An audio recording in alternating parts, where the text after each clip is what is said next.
bangaka lisusu kufa.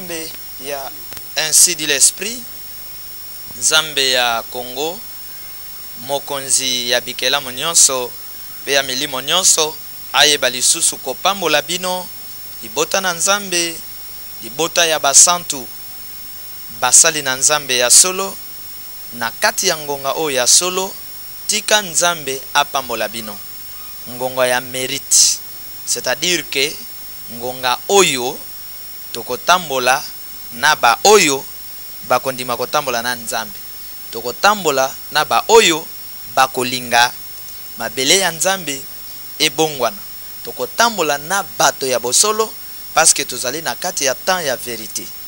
Émission na biso ya bino, émission kitoko, message kitoko, message ya nation, ainsi dit l'esprit oyo ezali vision oyo papa la gâchette, papa Charles Lo azali kokamba. Kuna tolobaka to orienter libota na Nzambe na temps Nzambe apesi biso vers le droit chemin. Kuna total sakabana na Nzambe que soki mission Nzambe atinda yo na mokili okokisi yango te ozana problème na Nzambe. Kuna bisika total sakabana na Nzambe que na mabelo biso toya Nzambe mutu abenga biso. C'est pourquoi tina ya kobanga mutu te o ngai mutu te la koboma ngai akosala boye wana ezali passe-temps. Kuna bisika total sakabino que il faut qu'on marche na révélation. Église etambolaka sans révélation, église ya nzoto, église ya kindumba. Mboko etambolaka sans révélation, mboka ya ba miibi, mboka ya ba escroc. Mokili ya Nzambe po bobika ebongi révélation. Ebongi révélation. Mokili ya Nzambe po bobika, il faut bozala déterminer. Yango Christ Jésus na Matthieu 6:33 lobaki, cherchez premièrement le royaume et la justice de Dieu, et le tout vous sera donné par-dessus. Malheureusement, toyeko kuta basali moko na mokili oyo Yesu ye moko abenga ba mercenaire, toyeko kuta bato moko na mokili oyo Yesu abenga ki ba assassin, bango baluki nanu futilité royaume de Dieu et la justice de Dieu babwaki yango mosika. Babeti tolo ke mabeleza ya bango. Te tokotali sabino toujours ke mokonzi ya mokili azali, mokonzi ya bato azali. Oya lingaka yango esalemaka. Talisaki bino nyonso tokoke kotalisa bino na lisungi ya molimo na émission Chamoto Bakata o bozali kolanda partout de gauche à droite.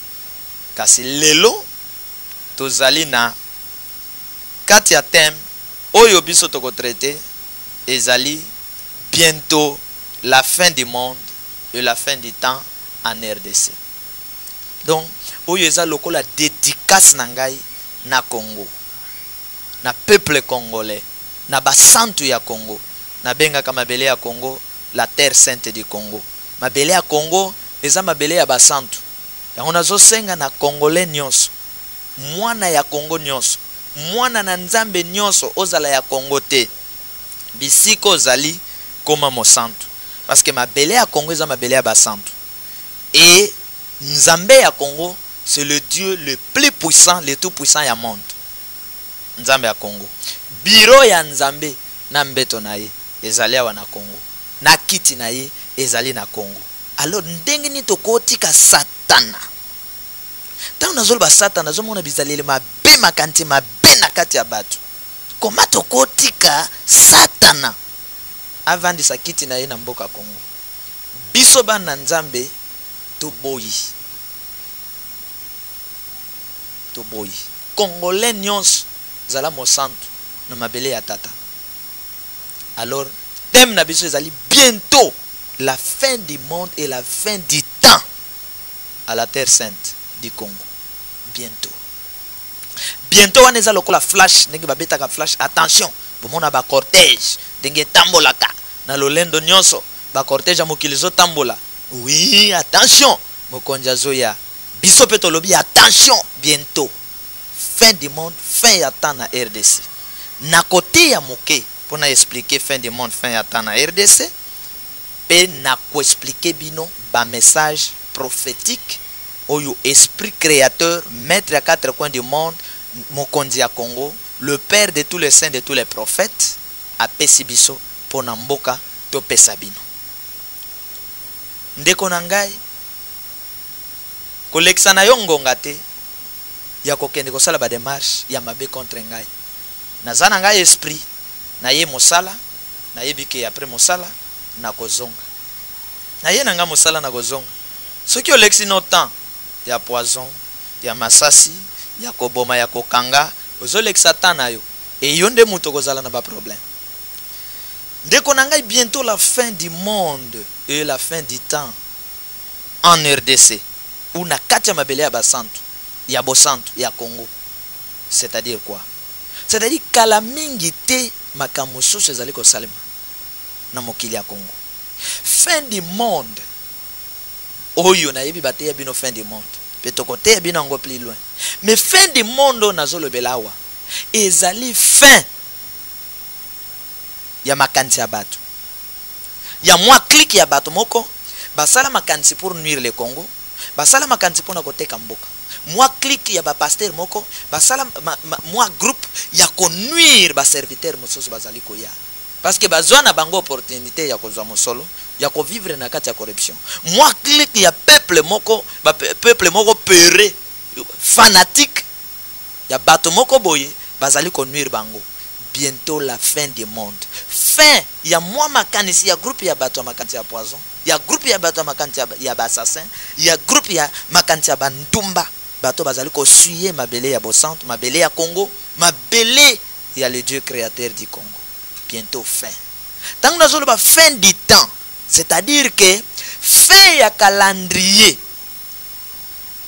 ya mabe potokota na calendrier ya malam. Yango kuna na acte 17-26 bomona ki place tote ya kibino na tia moto bakata ndeto expliquer kibino ke na mabele nzambe moto abenga biso atela moto tana yi atela moto na moto ba borne nde na expliquer bino fin ya monde na fin ya temps. C'est-à-dire que fin ya temps, fin ya calendrier oyo esali Congo boy et nyokoli Congo boy. Na expliquer na no thème o biso tozali ko traiter si mana pesa bino ba prophétie na lombango oyo nkolo apesi biso. Alors nazui verset biblique. Verset biblique on nazui ezali makambo ya Congo. Po ezana ngonga ite. Soki okokana kana ba verset biblique. Soko kana nkolo mokonja mokili oyo ngaite yoka Bible banda na nzambe boyoka. C'est-à-dire histoire ya Congo ebandi lelo te banda kala. Bible lobi boye na Zacharie chapitre 1 na verset 18 na soka na 21 na lombango pona pesa bino ba prophétie pongonga eza moke. Bible lobi les 4 cornes. Les 4 cornes, ba maseke, 4 maseke. 4 cornes. Ngaite motna lobi nkolo. Je levai les yeux et je regardais et voici il y avait 4 cornes. Na tombola ki miso natali, tala na monaki 4 maseke. Ba maseke na ki Kongo balobaka iya. Na lingala mine. Maseke mine. Awa prophète Zacharie mboke tambola kana bato bamona kana ba messager et loko ezoboma mabele ya Congo ba pasteur vision ezate ba pasteur révélation ezate ba pasteur maîtrise na bango révélation na bango ekomika l'argent politique vision ezate politique révélation ezate et comme les bango loko vendre bango ezaka égoïsme mais sans révélation boko bimandengeni peuple révélation ezate et loko fandi le bango ka paresse na distraction na bisalasa. Distraction sur distraction. Heureusement que peuple ya solo azana ko comprendre que zoka ba musique ba bando beta ba zibasi ba che bango liboso ba pesi biso sima biso tozo pesa bambom nzoka ezalaki malédiction na mabele ya bosantu ya Congo ba décider musique on a tokotala ngo lisuste. Gloire à Jésus. Ndeko te ya moto na moto ayeba nini ayako sala na Congo. Bato théâtre fo boye baboya ko sala nini na Congo. Il ne faut pas qu'un théâtre à distraction. Il faut théâtre aux alliés qu'on mène peuple quelque part. Il ne faut pas musique à distraction. Musique qu'on mène peuple quelque part. Il ne faut pas mater à distraction. Mais mater ils ont mené peuple quelque part. yango papa la gâchette à lobibo bino bande bozomi tungisa papa Charles église neza wapi église nangeza Congo église nangeza Congo église nangeza Afrique église nangeza monde c'est botu une église nangai mina koloba église na Nzambe Congo ko tuna lisuke sote église neza wapi Congo ngai nazana ko pesa bato formation uza bisiko zali benga ndeko na yo tinda ya kolanda formation nazote ya bino po bokoma banzambe ndenga lobi faisons l'homme à notre image bokoma banzambe natalaki film oyo babomaki Ben Laden alobi non peuple américain ba Obama bakoma na niveau wana nazote ya bino po bokoma banzambe. Christ était Dieu. Na niveau musala na ye il était Dieu. Les Kimbangu na niveau musala étaient des hommes Dieu. Les Moïse les hommes Dieu. Le Martin les hommes Dieu. Mais pourquoi nous pouvons avoir des pasteurs hommes, ministres hommes, députés hommes?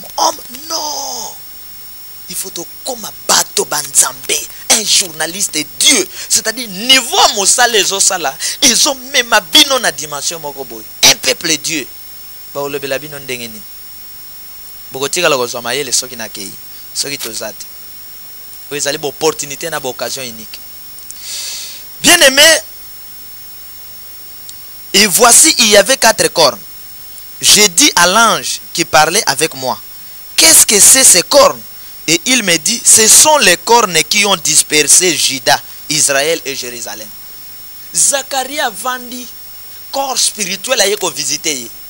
Ayepsi que Zacharie azomona 4 maseke, ba maseke mine, 4 cornes.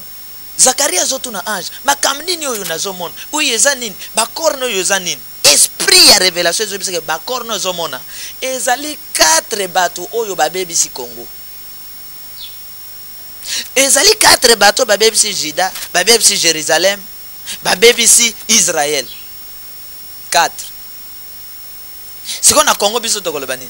Ezali 4 puissances oyo et bebisi Congo. Ezanga ite botan. Alors bato mayele bako comprendre qu'est-ce que signifie 4 puissances wana, 4 cornes wana natana biso. Zacharie azalaki mwana ya Israël. Ba yeli message il faut apesi. Siko ya kozalaka que nazu message nazo pesa te pona tsana ko banga mutu moko boy. Pona zo banga manduki moko boy. Mais manduki se mutu nde mutu asala kyanga. Ati betingai nasuka esala yango nazobisa bana Nzambe peuple de Dieu ba santu ya monde ezana mutu moko te ata sali ba avion de chasse azui ba obi akosilisa mabele ya Nzambe to akosilisa ba santu na Nzambe azate okoboma 1 2 mais 3e okokope ko boma yete makambo échanger bientôt fin ya temps bientôt fin du monde na mabele ya bo santu ya Nzambe na mabele ya Afrique bientôt. Bon Nzambe préparé calendrier mosusu ya sika na kotalisa bino na kati ya ba prophétie. Alobi maseko nazo bon ezani. Alobi ezali ngaite alobi ce sont les cornes qui ont dispersé Juda, Israël et Jérusalem. Et ça maseke oyo epandi enyokoli ebomi Israël lokola Juda lokola tribu, Israël lokola mboka, Jérusalem lokola ville sainte. Sikoyo 4 cornes yo et BBC Israël, Juda na Jérusalem. Est-ce que ezalite 4 cornes oyo essuyer bo centre ya Congo? Ezate 4 puissances oyo et nuire Congo et travailler na faveur ya mondele et boy ko protéger sécurité ya peuple congolais et attaquer na ba centre ya Congo. Eza 4 cornes wana te ngamo na lobi. Bobeta Bible masasi nga ba tete. Alors na verset 21 lobi je dis que viennent-ils faire? Zacharie azotuna ange. Oh. Dans un verset 20. Après Bacorne, tous on a verset 20. L'Éternel me dit, me fit voir 4 forgerons. Après 4 cornes, oyoba bebisaki Juda, Israël na ville à Jérusalem. Nkolo atalisi lisusu 4 forgerons. Forgerons eza bateau yo basala ka musala makasi ya mabende, ko pesa mabende ba forme, ko buka mabende, ko pesa ngo ba forme. Après ba corne yo dispersa ki peuple lokola lelo ba congolais ba comme na monde entier. So ito sali makaste même na ville ya Kinshasa na Gombe. Bokomon leso ba congolais na Gombe te. Gombe okoma ka mboka étranger. soki tosali makasi te soki bocomprendre bamessage na biso te message na biso eza contre motu te tozoteya pour que motu na likabo nzambe apesi ye nzambe ya Congo azwa lokumu atransforme mabele ya Congo même motu wana aza étranger mais ça c'est bénédiction pour le Congo nous sommes d'accord avec lui mais l'étranger destructeur du Congo nous sommes contre ye Congolais destructeur toza contre ye Congolais bénédiction pour le Congo, tout ça pour eux.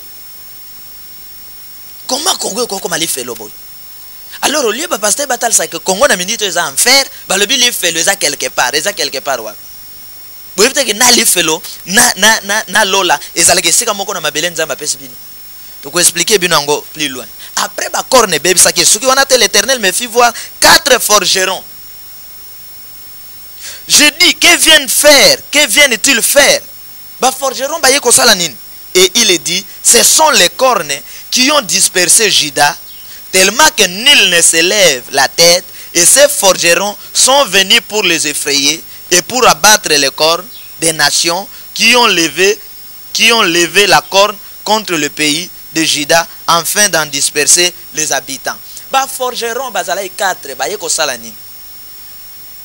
makambo nazo yebisa bino awa eza makambo oyo esprit etalisaki ngai mikolo eleki na ba profession nazo pesa bino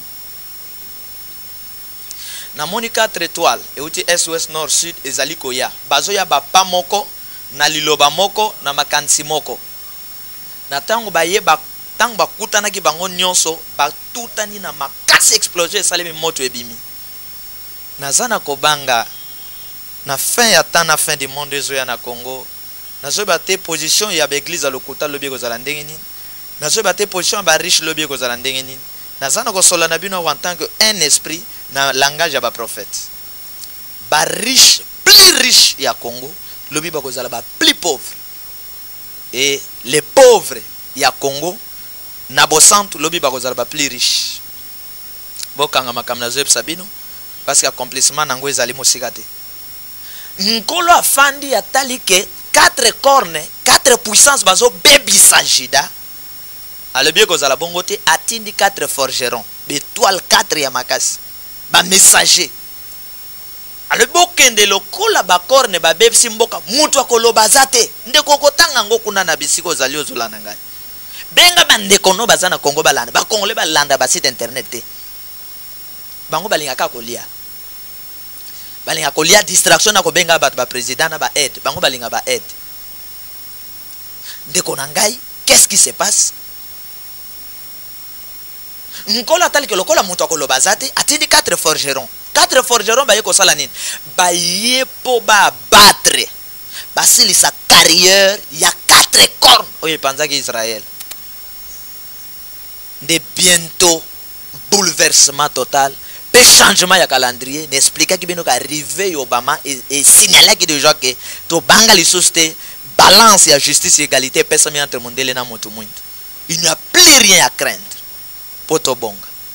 Na kota sikoy na lombango ko expliquer ba prophétie parce que ngonga ezokende. Parce que ngonga ezana kokende. Message nini nkola pesi biso na kotanga na lombango pe na expliquer na lombango. Que chacun, lorsqu'il aura l'occasion de voir ces prophéties, qu'il profite à lire, à comprendre et à transmettre, car elle s'accomplira certainement. Habakkuk, alobali kambwana na 2, 3. 1. Ainsi dit l'esprit. Oyo, mokila molimo etali saki pe epesi. Le Dieu créateur du feu, des eaux et des vents, suscite na temps présent et suscitera des hommes et des chefs forts, des hommes de Dieu et des chefs forts, c'est-à-dire bato ya molimo na bato ya prophétie ya makasi, fort, puissant et juste. C'est-à-dire que bokonjo ezali koya lobi na changement ya calendrier, ndenge ba forgeron bazali ko panza ba corne pona bokonja bosantu. Alors nkolo asi abongisi pe atelemisi basali ya solo ya juste bakolia corruption ya mokilité pe abongisi ba konzi ya solo, c'est-à-dire ba député ya bosantu, ba gouverneur ya bosantu, ba gouvernement ya bosantu, justice moko ya bosantu na kati ya mboka. alors bato wana bakozala fort, puissant et juste pour la restauration de l'Afrique et surtout de la terre sainte du Congo. Talango na Apocalypse 6, 5 à 6. Ces hommes sont ou seront sans crainte. Batouana bakobanga te. C'est-à-dire, ils ne craignent ou ne craindront ni la couleur ni la mort. Bakobanga l'opposé te, bakobanga grandeur te, bakobanga grade te, bakobanga peliwa te. Ce sont les libérateurs d'Afrique. Ils parleront ou parlent la même langue. La présence de toutes les couleurs trembleront ou tremblent devant eux. Et ils n'insulteront ou n'insultent point Dieu et ne maltraiteront point ses prophètes. Nazocha bozomona futur na présent. C'est-à-dire que ça message to pesi bolinga te moment présent nango ekosalema. Nazoke na lombango pona ngonga. Message mosusu tozui. La présence de toutes les couleurs subiront. C'est-à-dire que bato nyonso ba contribuer na kosala Congo mabe na mboka mendele bakofuta. Bakofuta, c'est-à-dire toute personne, pays et continent qui reconnaît avoir maltraité une promesse de l'esprit, bako payer, sera puni, ou ils seront punis, ou sont punis. Galates 6, 7. Bokota lango lisous Nesaïe 19, verset 1 à 25. Message to pesi, denge concordé na ba message biblique. Message mosus. C'est-à-dire que même bandeko yo, ba pays au bozomona yo, au est des zones yokola biso. Non, c'est déjà un peuple rwandais, ougandais, un peuple nyonso wana ya entourage. Bisiko ba konzi na bango, bazana ko bebse la bango à venir. Ba telme la ba konzi na bango. Parce que lobby ba ko risquer ba mboko ne comme ba sous région na kati ya mabele ya bosantu ya Congo. Parce que ba juste wana ba ko bange logote. Moussous a ainsi dit l'esprit. Les Africains, les Congolais retourneront ou retournent dans leur continent et pays. Donc peuple congolais na ba africain bozomo na passe lelo na mboka ba pa lokola bozana mabelete. Le Dieu créateur a bongisi kozonga na bino. Alors peuple nyonso contribuer na changement ya Congo. Bo contribuer li soutien na bato bazo boma Congo. Bo contribuer li soutien na ba parti politique zo boma Congo. Bo contribuer li soutien na l'église to basala nzambe ya fanatique bazo bepsa Congo, mais bo contribuer na développement ya Congo pour que lobby boko zonga na mabele na bino bobo sanangote tozana lombango. Ainsi dit l'esprit toujours. J'ai vu les enfants de Dieu sur la terre et les saints en train de glorifier Dieu parce qu'il a exaucé leurs prières et il a remis la clé du royaume aux justes en Afrique et surtout à la terre sainte du Congo. Bonzambe tal sa biso bana nzamba zo sepele sengwa ko sagana te milimo ya bana nzambe zo sepela. Bakimbango sepela bande kwa lemo loto ko sepela Christian mo le roi des rois ko sepela esprit ya papa Charles ko sepela ba santo bazo sepela ponzamba zong si clé a botoli clé a pesango na ba santo ya Afrique et surtout na mboka ya Congo. Europe message mosus l'Europe na ba pays mosus cherchera et cherche la face du Seigneur. Europe ya zonyo ko la biso lele na ba américain ba ko luka nzambe wana bien ba ko ya ko luka ye na mabela ba santo. Tous ceux qui sont en train de maltraiter la terre sainte du Congo payeront. Batnyoso basana ko nyoko la mabele ya Congo pa kofuta. Wana ezali ba message prophétique nazana vitesse ya ko sagana te pona ngonga. Message tozolo banini. Bayebsi to lo banini. Achetez aujourd'hui votre billet de la justice pour entrer au jardin de bonheur. Oyo ndeko ale abenga ki Eden, au jardin de bonheur. Car dans une réunion spirituelle, en 2012, l'esprit avec ses armées ont pris une décision. Bazui décision ya makambo na zeb sabino. Pe mosus 1. Expliquer en leur prêchant la crainte du Seigneur. Une dernière faveur. Apocalypse 14, 6. C'est-à-dire concorder na Apocalypse 14, 6. Esprit ya sengi biso ke bo prêcher, bo insister. Et à la faveur ya suka pour que même insensé o ya suka oyo ayebana kobika etalio na vio zana komene landa lo yenge ya kindumba ya corruption sort na yo ezaliko ya. 2. Prendre la clé, récupération de la clé aux méchants du royaume, la remettre aux élus saints ou enfants de Dieu, autrement remise et reprise. Arrivée d'Obama et démission des papes yango ezali signe. Apocalypse 14, 8. C'est-à-dire Nkola a déjà clé à Zongsango na maboko ya basanto remise et reprise sur le plan spirituel et si et salemaki. bino bazana miso te etali bino boko tatone parce que moto ekopela na ndenge ya kosakana te. Na 3 balobi mise en garde entre parenthèses aux enfants de Dieu de ne plus tomber, laisser l'avantage à la bête. Apocalypse 14 9 10. Bana nzambe bo encourager les soma bete bozala ba fanatique te ata muto azo bebisa za ndeko no ya famille yebse vérité telemela mabewana parce que remise et reprise c'est salemaki mokonza mabele asi a eu décision denga zwa ki décision na ye na mabele ya Sodome na Gomorrhe. Alors na 4 potosilisa tous ceux entre parenthèses même les églises qui ont utilisé le nom de Dieu le Père, du Fils et du Saint-Esprit ou les noms véritables de l'Esprit hypocritement et dans les mensonges, 3 points de suspension, dans Matthieu 7 21 23, payeront, subiront et mériteront, et surtout ceux qui maltraitent le peuple saint du Congo ou les envoyés de Dieu. 5. Les églises du demain sera le cœur, la conscience et la famille.